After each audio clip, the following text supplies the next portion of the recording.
What's going on, everybody? It's your boy Blaine bringing you a dual comm with a new guy. He was a sniper of the week on my channel. His name is AtomicJ. What's going on, dude? Not much. What's going on, Blaine? Glad to be on your channel once again, bro. Yes, sir. Well, I asked you to do this dual comm with me, man, because you told me that you went to CoD XP. Heck yeah, man. And I'm just jelly. I'm over here. I'm jelly. All right. You got to play the game. You got first-hand experience of what we have to wait for, in 2 months to get our hands on. So I just kind of wanted to talk to you, man. Kind of wanted to get the vibe from you and kind of just the overall CoD XP experience. So, I mean, besides the game, let's just talk first about, how much fun you had. Just let us know, what's up. Oh man, I'm telling you, it was probably one of the best experiences of my life. I know how nerdy that sounds, where it's it's a Call of Duty event or whatever. But I'm like you, I'm a big Call of Duty fanboy. But it was quite frankly, yeah, like I said, one of the best experiences of my life. Just going there, meeting all the cool people I did, playing the game before anybody, getting a special hardened edition of the game before anybody else. I mean, it was a great feeling. I hate you. So who all did you meet? Did you meet the Machinima crew? Yeah, dude, I met actually a lot of them. I met Hutch, Sark, Nanners, all of them. It was actually really funny because Nanners is actually pretty tall. I thought he'd be like, what? I know, he's actually my height, and I'm like 5'10", so I mean, I thought he was gonna be like short compared to Sark and Hutch. But I mean, he's actually pretty tall. Yeah, I guess just Hutch and Sark are just taller than you would actually imagine. Like I guess giants. that's why he looks short, on Respawn. Yep. So who else did you meet? Any directors? I met a couple you guys might know, Sam 5000, Ernest Lee, actually, I met him. Also met some of the Optic crew, AtomicJ, Optic Hex. I know you're a big fan of Optic Hex. I met him. It was really cool. It's actually pretty funny how I met AtomicJ because he was walking. We were going outside to go to Burger Town, me and my friend, and he just opens the door. I'm like, "Hey, AtomicJ," and he was like, "Oh, hey, what's up, man?" I'm like, "Oh, I'm the AtomicJ. What's up, dude?" He's like, "Oh, that's so funny." He just started laughing and he walked away.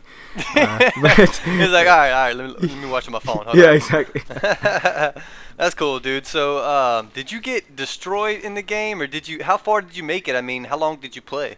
Well, how they had it set up was like you can't just play the game alone by yourself or with your friends. You had to do this thing called a gauntlet, which basically you and 3 other members would have to be on a set of screen and someone on the other side of the screen, which everybody had their own monitor and their own headset, and you'd play the game, and if you won, you'd move up to the next round, and then after you keep on going up, you can play to win the final round, which you win a special patch or something. I played at least probably 15 to 16 times that game because I was able to be sneaky and tactically insert myself in front of the line because people weren't paying attention. They were all watching the game, and I was like, "Oh, I want to play." So you just kept jumping in front. Something like that. I hate to be that guy, but I was. Hey man, look, I would have probably pulled some people's pants down, man, just to create a distraction so I could jump in. I would have did anything to get in front of the line and play that game as much as I could. So, hey, ain't no hate coming from me. But all right. So the $1 million question is, did you get to snipe? Yeah, hell yeah, guys. I mean, that's all I'm about. Sniper of the week, and you not snipe? What's going on with that? But yeah, guys, So how was it, man? You know what? It was actually a lot nicer than I thought it was. I mean, everybody was kind of worried it'd be like super easy, like Modern Warfare 2, or some people were actually worried that it'd be like Black Ops and be a little difficult. But it's actually that perfect balance. At least I felt. Really? Yeah, it was like not easy. Like you could just quick scope and anybody can do it. But it's still there. It's like perfect aim that you still actually have to try. You have to zoom in. You have to take your time. It's like a little bit COD 4-ish. Right. Well, the thing is, like, people, saying, "Oh, it's gonna be too easy." Well, the thing is, man, you gotta look at the entire balance of the game. You can't just look at sniping and say, "Don't make it easy," because the high damage coming from a rapid fire SMG on a small map. If you have a slow zoom in speed, you're just gonna get destroyed. You're gonna get shit on all day. Pretty much. So, I mean, depending on how the weapons are in the game overall, that's how you got to balance a sniper. You can't just look at the sniper and be like, okay, we're going to make it this fast or this slow. You got to make it to where we at least have a chance if someone's coming around the corner. I mean, 2-3 bullets to kill, or is it 3 bullets to kill or something like that? I mean, that's insane. So we're gonna have to have a sniper that's that's pretty damn beastly. And I'm really tired. I mean, I love Black Ops sniping. I really do. But I'm just going back to it after playing Modern Warfare 2 for a week. It just my shot is so off because I'm just trying to do different stuff. I'm trying to do stuff that I can do in Modern Warfare 2, but I can't do in Black Ops, and it's starting to piss me off. You know, you can't really move around, you can't maneuver too much and shoot at the same time. Exactly. And I just it's really frustrating, and I learned to deal with it over time, obviously. But now after going back to Modern Warfare 2, I'm ready for a sniper that I can just be 100% aggressive with. You know, it just aggressive. Yeah, and there's. I'm sorry. Go ahead. Oh yeah, no, it's fine. Sorry, but there's definitely one for you, man. I know you're gonna love it.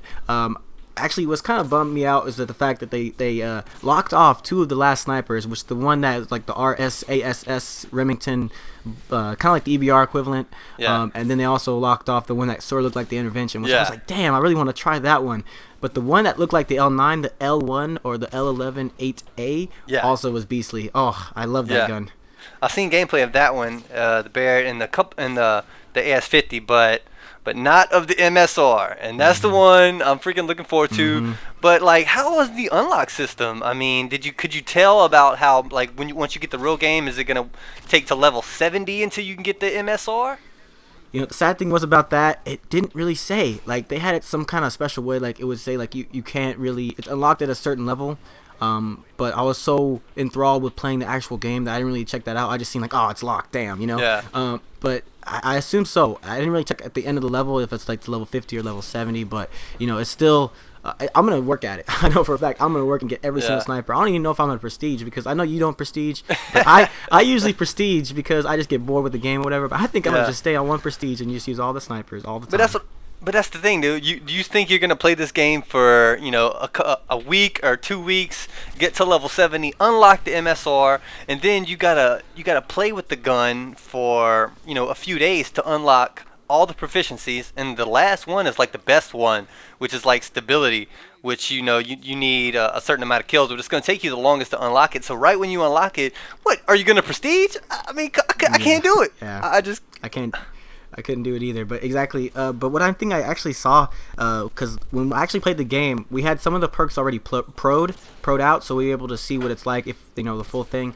And then for the gun proficiencies, they were already all there. So I'm not sure if it's going to be there already or if you have to unlock those. No, I have confirmed that you're gonna start with the first one, which is like focus or something like that. I think that might be the first one you unlock, and then you got to actually use the gun to unlock all the proficiencies. Yeah.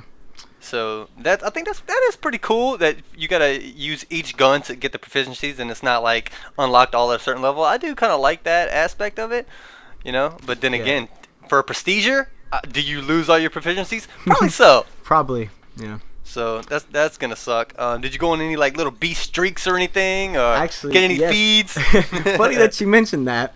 The only feeds I got was like a 3 feed, but I mean that's pretty sick, especially because like you only play against 4 other people. Yeah. So I mean that's pretty cool.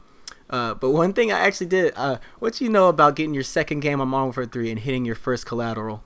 It was a great feeling. It was actually on that map, Paris, and that map. By the way, the maps are magnificent. They look so visually stunning. Lot nicer than I thought they were gonna be, but.